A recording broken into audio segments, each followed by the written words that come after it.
देखिए कहाँ तक बताया गया था आपका, ये आपका 2A बता दिया गया था, महानगर क्षेत्र 2LB बता दिया गया था, और संज्ञेय अपराध या नॉन कॉग्निजेबल ऑफेंस।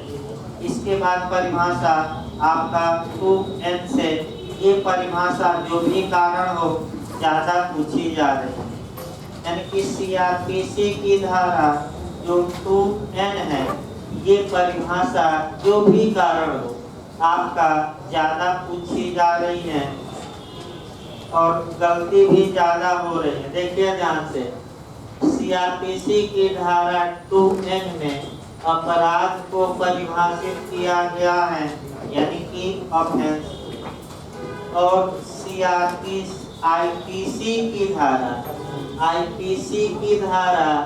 IPC की धारा 40 में भी अपराध शब्द को आपका स्पष्ट किया गया।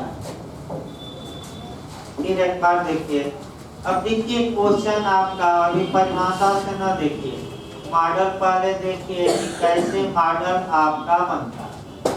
देखिए गलती कहाँ से होगी उसी को सुधारना है। गलतियाँ, पहली गलती ये हो सकती है आपसे कि अपराध की परिभाषा कहाँ दी गई है, तो आपका अगर कानून देखिएगा, अगर दंड प्रक्रिया संहिता लिखा है तब मारिएगा 2N, और अगर भारतीय दंड विधान या संहिता लिखा है तो धारा 4।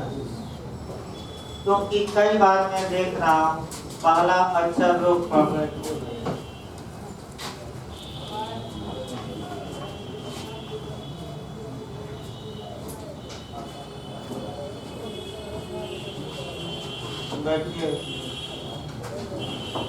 कई बार मैं देख रहा हूँ कि एक क्वेश्चन लोग गलत करके ही आते हैं। फिर एक बार याद रखिए, आप मैंने कानून का नाम भी देखेंगे, IPC लिखा रहे तो कौन सी धारा IPC की 40, और CRPC लिखी रहे तो ये जरूर याद रखें, बहुत मिलाने के लिए भी आता है, 2N मारिएगा। दूसरा जो क्वेश्चन आपका गलत हो जो MP ने बना दिया वह आपका सतर्क रहना है। MP ने एक बार क्वेश्चन बनाया है, हो सकता है बिहार में भी और यूपी में भी एक आएगी, हो सकता है कि यूपी में भी बन जाए। देखिए क्वेश्चन का मॉडल कैसे बना है, अपराध या ऑफेंस को कहाँ परिभाषित किया गया। अब देखिए कैसे कैसे दिया है। पहला दिया है CRPC की धारा 2N, दूसरा ऑप्शन IPC की धारा 40, तीसरा ऑप्शन CRPC की धारा 2M, और चौथा इनमें से कोई नहीं। चूंकि ये जो मैं ऑप्शन बनाया आपका IPC की धारा 40 भी इसमें दे दी गई और CRPC की धारा 2N। तो अब जो कानूनी भाषा का शब्द है, यानी कि कानून क्या कहता है, मुख्य रूप से अब कवर करना होगा। CRPC की धारा 2 की हेडिंग देखनी है, वह हेडिंग क्या बताती है, डिफिनीशन या परिभाषा। और IPC का अध्याय 2 हम देखें जो धारा 6 से लेकर 52A तक है, हेडिंग परिभाषा नहीं लिखी गई है, साधारण स्पष्टीकरण यानी कि कुछ बातों को क्लियर किया गया। तो बताइए लीगल भाषा में अगर ये क्वेश्चन आता है तो कौन सही होगा, CRPC वाली परिभाषा की IPC? क्यों? क्योंकि स्पष्ट रूप से वो परिभाषा है और IPC में जो दिया गया है वो परिभाषा नहीं बल्कि क्या है, साधारण स्पष्टीकरण। ये एक बार MP ने बनाया। अगला देखा जाए इसमें आखिर आपका अपराध की परिभाषा क्या दी गई है, ये एक बार UPJ ने बना है। ऐसा कार्य या लोक जो तत्समय प्रवृत्त विधि द्वारा दंडनीय बनाया गया हो, यानी कि अपराध घोषित किया गया। इसका मतलब ये हुआ कि वर्तमान समय में जितने भी कानून भारत में लागू हैं अगर उन कानूनों के तहत किसी कार्य या लोक के लिए सजा का प्रावधान कर दिया गया है तो उसे सीआरपीसी अपराध मानती है। लेकिन जो सबसे महत्वपूर्ण बात है आपका, यानी कि तत्समय प्रवृत्त विधि द्वारा दंडनीय जितने भी कार्य हैं उन्हें सीआरपीसी क्या मानती है? अपराध। लेकिन एक और चीज को भी सीआरपीसी अपराध मानती है और वह ये मानती है कि पशु अत्याचार अधिनियम 1871 की धारा 20 के तहत जिसके लिए क्या दायर किया जा सकता है, कंप्लेंट या परिवार, वह भी अपराध माना जाए। इसका मतलब ये हुआ कि वर्तमान समय में भारत में जितने कानून लागू हैं तो कानून 3 प्रकार के होते हैं। एक सामान्य कानून होता है, दूसरा विशेष कानून और तीसरा स्थानीय या लोकल। तो सामान्य कानून आपराधिक मामलों में आईपीसी और विशेष या स्थानीय भ्रष्टाचार हो गया, एससी एक्ट हो गया, पर्यावरण प्रदूषण अधिनियम, तमाम चीजें हैं ये विशेष या इसमें आएंगी। स्थानीय में तो ये तीनों अपराध माने जाएंगे कि नहीं माने जाएंगे। यानी कि अब मॉडल लास्ट में बना दिया जाए सीआरपीसी के तहत अपराध में क्या शामिल है। अब ये देखिए मॉडल नया, ऐसा कार्यालोप जो किसी तत्समय प्रवृत्ति द्वारा दंडनीय बनाया गया हो पहला देगा। दूसरा ऑप्शन में देगा ऐसा कार्य जिसके लिए पशु अत्याचार अधिनियम 1871 के तहत परिवार किया जा सके। उपर्युक्त दोनों इनमें से कोई नहीं। तो क्या मारेंगे बताइए आप? दोनों के दोनों। क्यों दोनों? क्योंकि वो भी अपराध है जो किसी कानून द्वारा क्या है दंडनीय, और आपका सीआरपीसी इसे भी क्या मानती है अपराध। तो दोनों मानना है और जरूर याद रखिए चांस ज्यादा रहता है 99% पूछने का ये क्वेश्चन। वैसे इतना मॉडल एक बार केवल बना है, बस एक लाइन बनता है कि मिलाने के लिए भी आ जाता है कि अपराध की परिभाषा कहाँ दी गई सीआरपीसी में, तो 2N ये जरूर याद रखें, भले ये शब्द याद रखें। 2N के बाद आ जाइए आपका 2N के बाद 2O पुलिस थाने का भार साधक अधिकारी, इसको शॉर्टकट में पढ़ा जाता है। 2O में पुलिस थाने का भार साधक अधिकारी परिभाषित है। इसके बाद आइए P, 2P से क्वेश्चन बनता है। एक बार क्वेश्चन बनाया भाई, 2P में प्लेस या स्थान को परिभाषित किया गया। देखिए एक बार एक क्वेश्चन बना, कम नहीं बना लेकिन एक बार बना।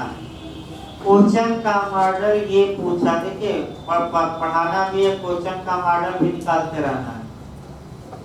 क्वेश्चन का मॉडल ये पूछा गया था कि स्थान में कौन कौन शामिल है। तो स्थान में जो बेयर एक्ट में दिया गया है कम से कम उसको याद रखिए। देखिए स्थान या प्लेस के अंतर्गत कोई गृह, भवन, तंबू, यान और जलयान भी। अब क्वेश्चन एक बार जो बना है वो देखिए, स्थान के अंतर्गत क्या क्या शामिल है, तो दे देगा यान, फिर दे देगा आपका जलयान, तीसरा तंबू, उपर्युक्त शब्द। तो क्या मारे, यानी कि गृह, भवन, तंबू, जलयान, यान, ये सब प्लेस में क्या है सीआरपीसी के लिए शामिल। एक बार क्वेश्चन बना है, ज्यादा मॉडल बनता है उपर्युक्त सभी का। न समझ में आए तो बिहार में जाकर क्या मार दीजिएगा, कुछ भी न समझ में आए तो उपर्युक्त सब। मैं नियम बता रहा हूँ, चांस रहता है पूरा सही होने का। अगला ये 2 आपका P के बाद 2Q लीडर को परिभाषित करती है। तो लीडर भी पढ़ना नहीं है, लीडर बस एक लाइन जानना है, जो न्यायालय में दूसरे के लिए प्लीड करे, यानी कि दूसरे की बातें न्यायालय तक क्या करे, पहुंचाए, अधिवक्ता साहब करते क्या है, लीडर है कि नहीं है, क्लाइंट की बातें कहाँ पहुंचाते हैं यार। अगला देखिए भाई परिभाषा आपका लीडर के बाद टू आर, ये परिभाषा फिर बनता है टू आर। भाई अच्छे से याद रखते टू आर अब आपका यहाँ अच्छा क्वेश्चन आपका बनता है। देखिए कैसे कैसे क्वेश्चन बना भाई। टू आर में जो डिफिनीशन दी गई है वह पुलिस रिपोर्ट की परिभाषा दी गई। पुलिस रिपोर्ट फिर एक बार अच्छे से तैयार रखिए। पुलिस रिपोर्ट की परिभाषा, ये क्वेश्चन आता है, अंडरलाइन करते रहे मेरे नोट्स में। पुलिस रिपोर्ट की परिभाषा सीआरपीसी की किस धारा में दी गई है, 2R। ये पहला क्वेश्चन। दूसरा क्वेश्चन ये बनता है कि पुलिस रिपोर्ट किसे कहा जाएगा, तो बस एक लाइन की परिभाषा है, ऐसी रिपोर्ट जो पुलिस द्वारा धारा 173 के किस क्लास के तहत मजिस्ट्रेट को भेजी गई है, उसी को हम क्या कहेंगे, पुलिस रिपोर्ट। तो दूसरा क्वेश्चन आया कि पुलिस रिपोर्ट की धारा के तहत भेजी जाती है, गलत ना हो, सीआरपीसी की धारा कौन सी, 173(2). पुलिस रिपोर्ट कितने प्रकार की होती है, कभी मैं बताता फिर बता रहा। 2 प्रकार की, एक चार्जशीट और एक अंतिम रिपोर्ट। चार्जशीट ये पूछ सकता है कि पुलिस रिपोर्ट कितने प्रकार की, चार्जशीट या चालान शीट या आरोपन। याद रखिए चार्जशीट कभी काल चालानी शीट देता है, चालानी शीट या आरोप पत्र। इसका मतलब ये हुआ कि पुलिस ने अपनी रिपोर्ट में भेजा है कि अभियुक्त के खिलाफ साक्ष्य सफिशिएंट हैं, पर्याप्त हैं, न्यायालय आगे कार्यवाही शुरू करें, संज्ञान में बताया जाएगा। एफआर या क्लोजर रिपोर्ट या मामला बंद करने की रिपोर्ट या फाइनल रिपोर्ट, एक ही है सर। क्लोजर रिपोर्ट भी कहा जाता है। इसका मतलब कि पुलिस ने ये लिखकर भेजा कि साक्ष्य पर्याप्त नहीं मिला, अतः मामले को क्या कर दिया जाए। जैसे अर्नब गोस्वामी का मामला है कि पुलिस ने एफआर लगा दिया कि साक्ष्य क्या है, अपर्याप्त, और पुनः उसे साक्ष्य मिला तो पुनः क्या दायर की, चार्जशीट। तो अलग बात है, तो 173 दो में, लेकिन पर यह जानिए पुलिस रिपोर्ट कितने प्रकार की। अब आगे आइए 2R के बाद आपका 2S पुलिस थाना, यानी कि पुलिस स्टेशन। ये भी आपका ज्यादा नहीं पूछा जाता। इसके बाद 2T से पूछा जाता है, यहाँ से आपका क्वेश्चन बनता है। फिर 2T, ठीक है, नोट्स है आपका, नोट से नहीं कवर करिए। आपका 2T, जब भी 2T पढ़िए, CPC की धारा कम से कम 216, एक तो कम से कम याद रखिए कोरिलेट करके। और यूपीजे में ये क्वेश्चन मैं बता दूं 2 बार बना है, गलत ना हो, फिर अगर आ जाए रिपीट कर दे तो। हाँ, सीआरपीसी में कम बना है तो फिर एक बार अच्छे से तैयार रखिए। सीआरपीसी की धारा 2T में इसको परिभाषित किया गया है, विहित। विहित का मतलब होता है प्रेस्क्राइब। तो यूपीजे में 2 बार ये क्वेश्चन सीपीसी में बना कि विहित का मतलब क्या हुआ। ये तो गलती ना हो, विहित का मतलब क्या बताया जाता है, नियमों द्वारा विहित। फिर एक बार याद रखिए, विहित का मतलब क्या हुआ, नियमों द्वारा विहित। देखिए बच्चे से, अर्थात जो नियम सीआरपीसी के तहत बनाए जाते हैं। सीआरपीसी की धारा 2P कहती है कि उन नियमों को प्रेस्क्राइब या विहित कहा जाए।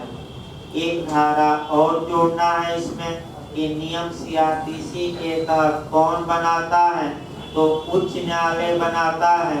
वह सेक्शन भी याद रखना है, और अलग से लिख लीजिए भाई, नोट्स में नहीं है तो, है ना।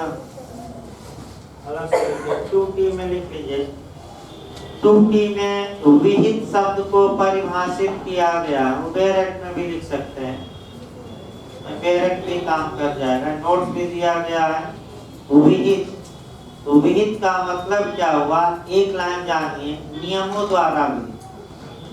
शॉर्टकट में लिख लीजिए, विहित का मतलब क्या, नियमों द्वारा। अगला क्वेश्चन जो आपका बन सकता है कि सीआरपीसी की किस धारा के तहत उच्च न्यायालय नियम बनाता है, तो 477 लिख लीजिए, डेट पर भी लिख सकते हैं। सीआरपीसी की धारा 477 के तहत उच्च न्यायालय नियम बनाता 477। अब सीपीसी को रेड करके याद रखिएगा।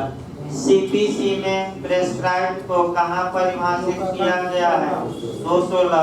प्रेस्क्राइब्ड का वही मतलब हुआ, लेकिन सीपीसी के तहत हाई कोर्ट ही नियम बनाता है, हाई कोर्ट, और वह सेक्शन चेंज होगा।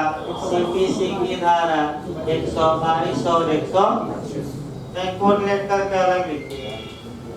सीपीसी की धारा 216 में, बात न करिए भाई, कहाँ से आवाज है, बात न करिए। देखिए भाई, सीपीसी की धारा 216 में विहित को परिभाषित किया गया है। परिभाषा में अंतर नहीं है, सेम परिभाषा है। 216 शॉर्टकट में लिखने का प्रयास करिए भाई, उतना डिटेल में नहीं लिखा जाता प्री के लिए। हाँ, सीपीसी की धारा 122 और 125 के तहत, सीपीसी लिखिएगा, सीआरपीसी नहीं। सीपीसी की धारा 122 एवं 125 के तहत उच्च न्यायालय नियम बनाता। अब लिखिए 122 125 शॉर्टकट में लिखिए। इसके बाद आ जाइए अगली परिभाषा, विहित के बाद देखा जाए लोक अभियोजन।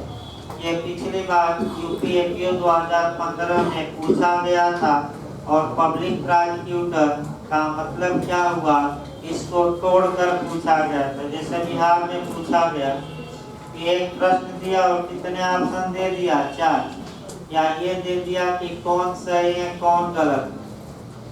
तो मॉडल देखिए, लोक अभियोजन का मतलब हुआ सरकारी वकील। चूंकि संज्ञेय मामलों में पीड़ित स्वयं मुकदमा नहीं लड़ता, बल्कि पीड़ित की ओर से सरकार लड़ती है, तो एक पक्षकार गवर्नमेंट होती है और दूसरा पक्षकार एक्यूज यानी कि अभियुक्त होता है। लेकिन किस मामले में, संज्ञेय असंज्ञेय में नहीं, बताया जाएगा। अब सरकार तो आकर भाई, आपका बाबा आकर तो कोर्ट में भाई बहस नहीं करेंगे, तो बाबा ने क्या किया है, यानी कि सरकार ने क्या किया है, अधिवक्ताओं की फौज तैयार की है। यानी कि सरकार ने अपनी ओर से अधिवक्ताओं को हर एक न्यायालयों में क्या किया है, मजिस्ट्रेट के जो न्यायालय में सरकारी वकील होते हैं उनको एपीओ कहा जाता है। जैसे बिहार एपीओ तो जाएंगे तो क्या कार्य होगा, तो आप मजिस्ट्रेट के न्यायालय में सरकार का संज्ञेय मामलों में क्या रखेंगे, पक्ष बहस करेंगे और प्रयास करेंगे कि मजिस्ट्रेट अभियुक्त को क्या दे दे, सजा, और उसी में अभियुक्त आपको पैसा देगा, पैसा पाओ, बहस न करो। यही काम होता है भाई, और कोई नहीं होता जाएगा। बहस क्या करना है, कागज पत्तर, पुलिस से रिपोर्ट आई, पुलिस ने भेज दिया साक्ष, आप साइन किए, मैंने पुलिस और मजिस्ट्रेट के बीच की कड़ी आप बनेंगे, यानी कि आपका बीच की कड़ी है। आप पुलिस जाएगी रिपोर्ट लेकर तो डायरेक्ट नहीं पेश करेगी, आपको देगी एपीओ साहब को, और एपीओ साहब कहाँ पेश करेंगे, सब जगह से पैसा पाएंगे। ये नहीं तो क्या क्या बताया जाए, पुलिस भी पैसा देगी, या जो जल्दी केस कर दीजिए, वो पैसा दिया है, ये 1000 ले लीजिए, पुलिस लेगी 10,000, तो वकील साहब को कितना देंगे, एपीओ साहब को 1,000। दूसरा नियम देखिए, अभियुक्त भी पैसा देंगे। जज जल्दी से कागज पेश कर देते या दबा देते, मैंने रिपोर्ट को हम जमानत पा लेते 90 या 60 दिन के बाद, तो आप रखे रहिए, 2-3 दिन और रखे रहिए, 2-4 आजादी। ये भी होता है। या हजूर आप बहस ही न करिए, हम कोर्ट से क्या करेंगे, फैसला करा देंगे। पैसा ही पैसा, पैसा पैसा पैसा। चलिए आगे देखते। ये मजिस्ट्रेट के न्यायालय में भी होते हैं। जो न्यायाधीश के न्यायालय में, जो उच्च न्यायालय में या न्यायाधीशों के न्यायालय में जो जिले में होते हैं, उनका नाम अलग होता है। उनको पब्लिक प्रोसिक्यूटर, पीपी या लोक अभियोजक कहा जाए।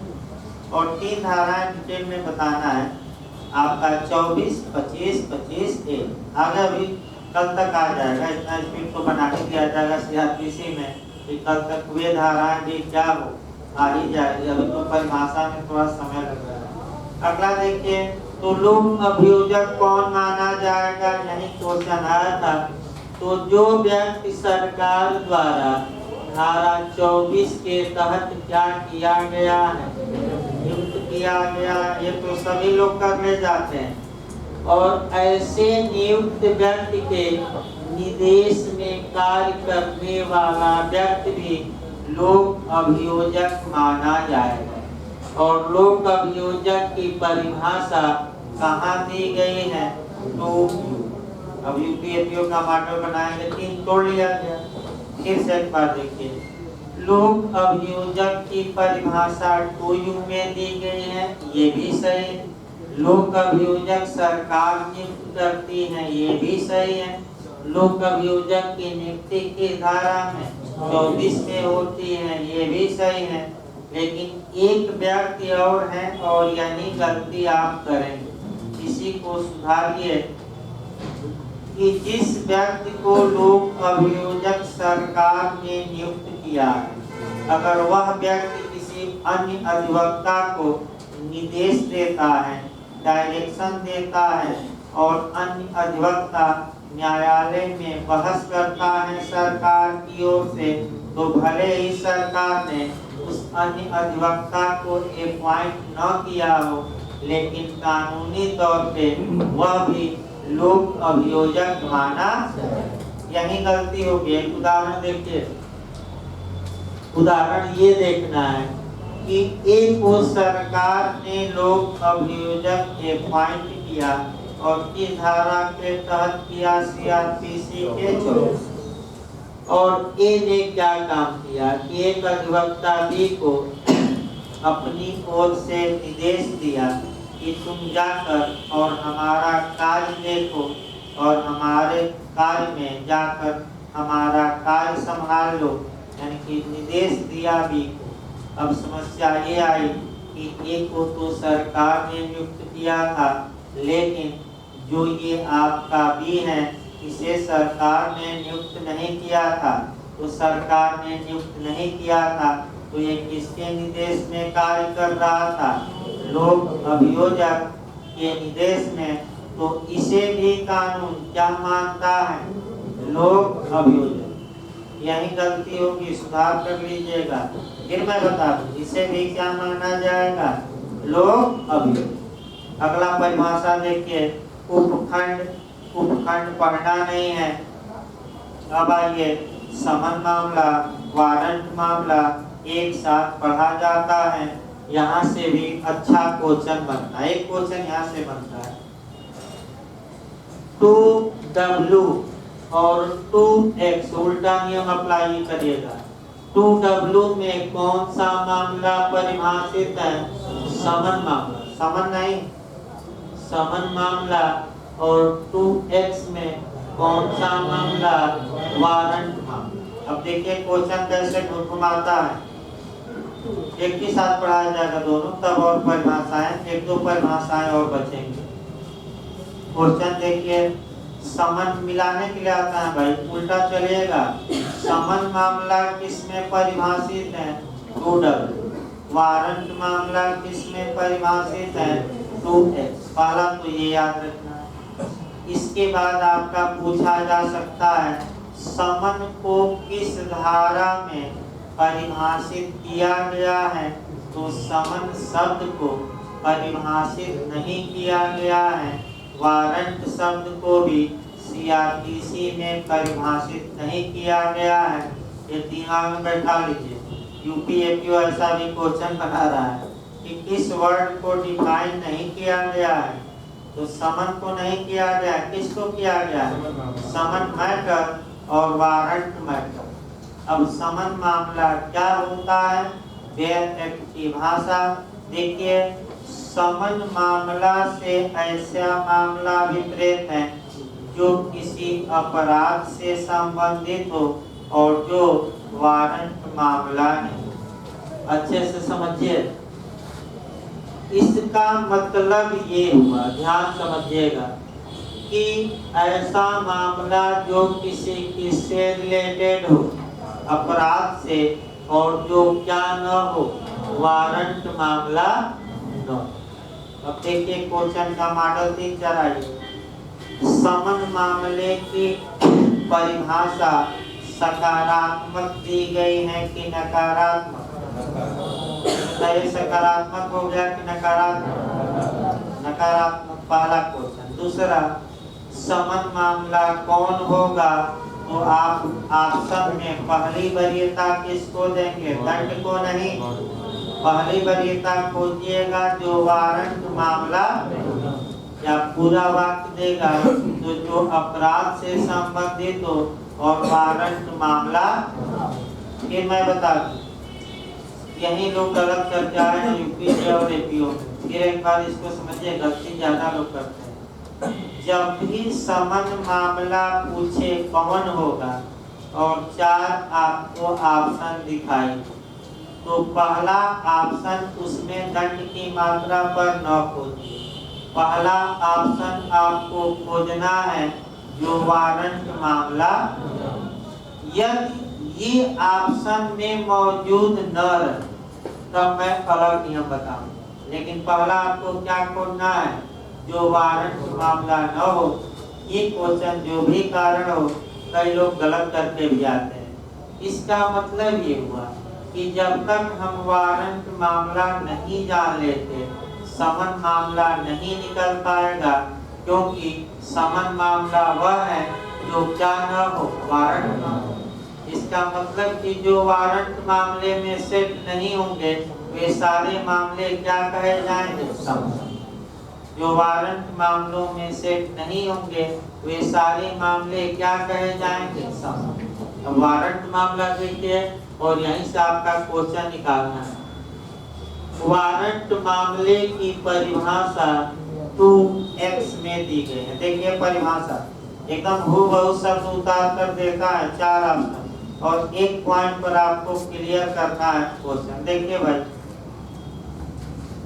समन मामला क्या? वारंट ऐसा मामला विपरीत है जो मृत आजीवन कारावास या 2 वर्ष से अधिक की अवधि के कारावास से दंडनीय किसी अपराध से संबंधित। ध्यान से समझिए, एक शब्द मिस होगा। देखिए भाई, ऐसा अपराध जिसमें मृत्यु दंड हो, बताइए कैसा मामला होगा? समन की वारंट। ऐसा अपराध जिसमें लाइफ इम्प्रिजमेंट हो, आजीवन कारावास हो, समन की वारंट। और ऐसा मामला जिसमें कारावास का दंड हो लेकिन 2 वर्ष से क्या हो, अधिक हो। 2 वर्ष से क्या हो। अब आप लोग को समन मामला निकालिए, इसके बाहर करिए। तो बाहर मैं भी कर रहा हूँ। ऐसा अपराध जिसमें सजा एकोरेट 2 वर्ष की हो या 2 वर्ष से कम की हो या केवल जुर्माने का दंड हो, इससे बाहर चला गया तो वही मामला 2W में समन मामला कहा। फिर एक बार याद रखिए, फिर एक बार मैं बता रहा हूँ, मॉडल वही बताऊंगा जिसमें कि उलझाव रहेगा ज्यादा।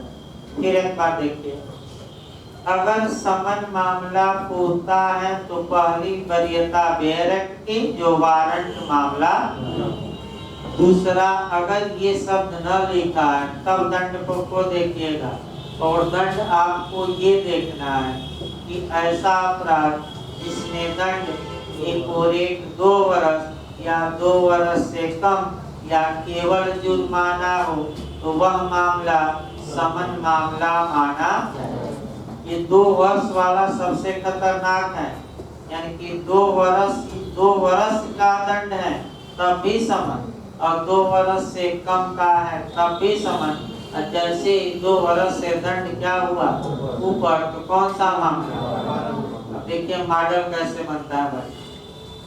वारंट मामला कौन है? 2 मॉडल बनाता हूँ, सबसे खतरनाक है और शब्दों का जाल केवल घूमता है ये 2 वर्ष वाले में। वारंट मामला कौन होगा? तो पहला दे दिया ऐसा अपराध इसमें मृत्यु या आजीवन कारावास का दंड हो।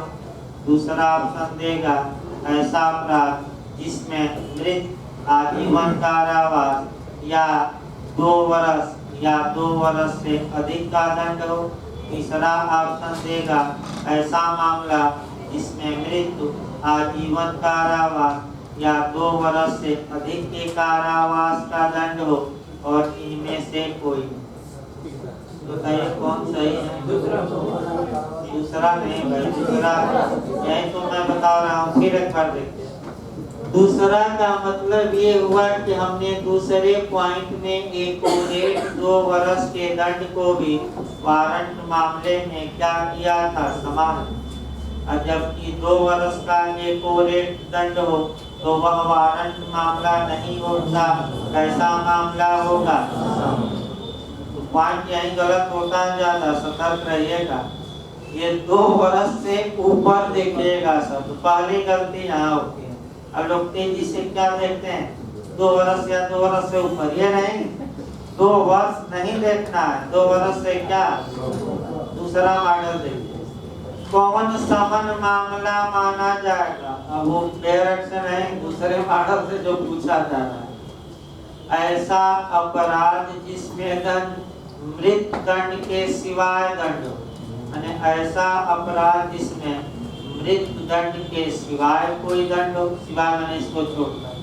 दूसरा दे देगा ऐसा अपराध जिसमें मृत्यु दंड आजीवन कारावास या 2 वर्ष के कारावास के सिवाय दंड हो। तो जैसे ही 2 वर्ष का कारावास आया तो ये अब मान के चलिए कि ये भी सही नहीं है, क्योंकि समन वारंट मामला 2 वर्ष से क्या होता है, लेकिन हम समन मामला कौन है ये हम बता रहे हैं। तो तीसरा ऑप्शन सिवाय या भिन्न वाला आता है, और भिन्न वाला सबसे खतरनाक रहता है और आधा लोग अभी भी नहीं पकड़ पाएंगे। देखिए, ऐसा अपराध जिसमें दंड मृत्यु दंड आजीवन कारावास या 2 वर्षों से अधिक के कारावास से भिन्न कारावास का दंड।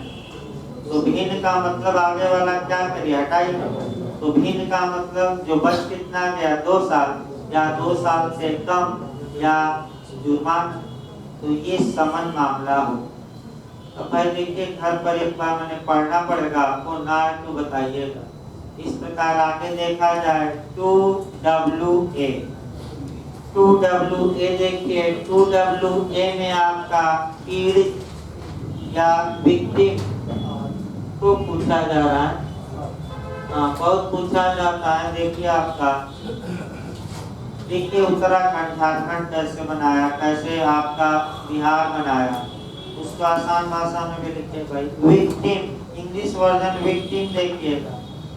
हिंदी में जो बिहार में इस बार तो नहीं, पिछली बार बनाया था, वो आहत बनाया था। आहत में लिख लीजिए डायरेक्ट, तो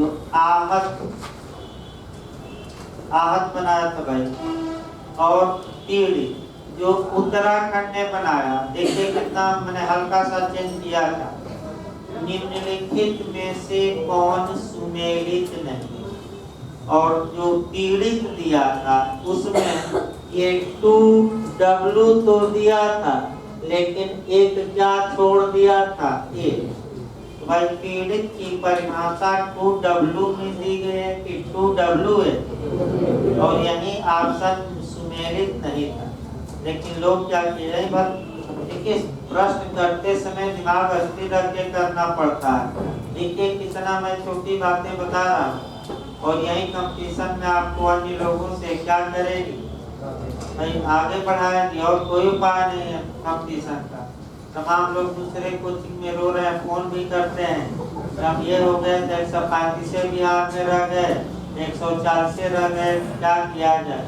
ऑनलाइन ज़्यादा एडमिशन है, 400-450 लगभग ऑनलाइन हमारे यहाँ एडमिशन है। और ऑफलाइन मैंने कर सकते हैं जब ये अलाउ ये कम किया गया है। बरसाती मेढक खूब परेशान किए हैं और शाम को कल बरसाती मेढक ज़्यादा आ गए। जब बरसाती मेढक शाम को गिरे थे 2-3 दिन में फंस जाए।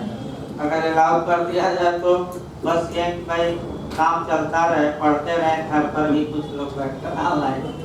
आपका देखिए आपका तो 2W में क्या परिभाषित है, समन मामला, और 2WA में क्या परिभाषित है, विक्टिम, आहत या पीड़ित। इतना तक तो चल जाता है बिहार आपका, कर सकते हैं यूपी में। लेकिन MP में आपका फिर अंदर जाता है और अंदर जाकर ये पूछा गया है, देखिए ध्यान से, कि पीड़ित में कौन शामिल है। और पीड़ित की परिभाषा को जो है वो तोड़ दिया है और पीड़ित की परिभाषा को 3 भागों में तोड़ा है और एक बना दिया उपर्युक्त सभी। या चौथा ऑप्शन अलग भी बना सकता है कि आपका कह सकते हैं कि एक अलग ऑप्शन बना सकता है। तो तीनों पॉइंट को याद रखना पड़ेगा जो मैं छोड़ रहा हूँ। देखिए भाई, पीड़ित में कौन शामिल है, एक शब्दों को देखिएगा, 3 भागों में बांट रहे हैं।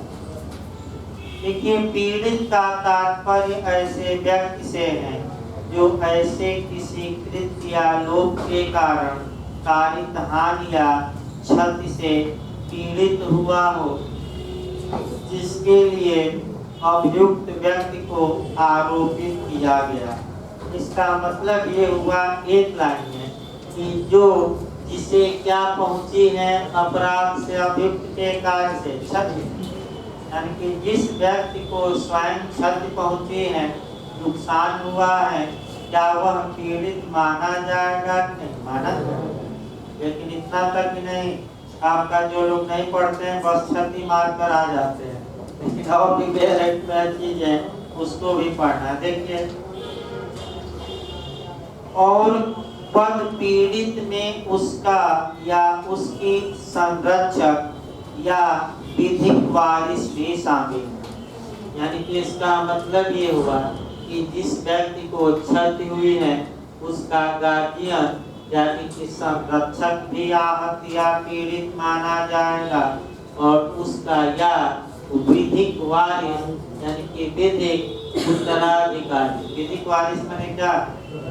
तो गार्जियन आपका ऊपर वाला पीड़ित और आपका विधिक उत्तराधिकारी यानी कि मरने के बाद माने कौन उसका उत्तराधिकारी है वो, यानी कि ऊपर वाली पीढ़ी और कौन सी, तो संरक्षक क्या होगा ऊपर की पीढ़ी में, और आपका कह सकते हैं विधिक उत्तराधिकारी नीचे। अब आइए क्वेश्चन का मॉडल देखिए। निम्नलिखित में से कौन पीड़ित शब्द में शामिल माना जाए? जिसे क्षति हुई है, क्षतिग्रस्त व्यक्ति का संरक्षक, क्षतिग्रस्त व्यक्ति का विधिक वारिस, उपर्युक्त सभी। तो व्यापक परिभाषा हुई, सीमित नहीं है। और कब ये जोड़ी गई पूछ सकता है, तो ये आपका कब जोड़ी गई? 2008 में, लिख दीजिए अलग से भाई, नीचे है उससे कह रहे, 2008 में जोड़ी गई और 31/12/2009 से लागू, 31/12/2009 से लागू। आइए अंतिम परिभाषा में, निश्चित तौर पे 2 या 3 क्वेश्चन इधर से बनेंगे, भले समय लगा थोड़ा। परिभाषा से रेगुलर बैच में 10 दिन लग जाता है, लेकिन भाई आपका 2-3 दिन में क्या करना है, 10 दिन का समय नहीं। अंतिम परिभाषा देखिए 2Y। ये मैं शुरुआती दौर में ही आपको बताया था, 1-2 लाइन क्लियर कर दिया जाती।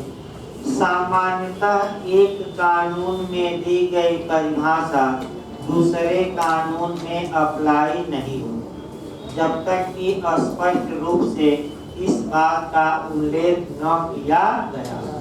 तो सीआरपीसी की अंतिम परिभाषा 2Y ये बताती है कि जो पद या शब्द सीआरपीसी में परिभाषित नहीं है लेकिन कहाँ परिभाषित है, आईपीसी में। अगर वे शब्द सीआरपीसी में बेयर एक्ट में कहीं आते हैं तो उनका मतलब सीआरपीसी में वह निकाला जाएगा जो कहाँ दिया गया है, आईपीसी। यानी कि सीआरपीसी मुख्य रूप से किसके लिए बनी है, आईपीसी के लिए। दोनों एक ही सिक्के के क्या है, दो पहलू। और सेक्शन इंटरव्यू में पूछा जाता है तो वह बताया जाएगा कल कौन सा सेक्शन ये हम बता रहे हैं। यह सीआरपीसी मुख्य रूप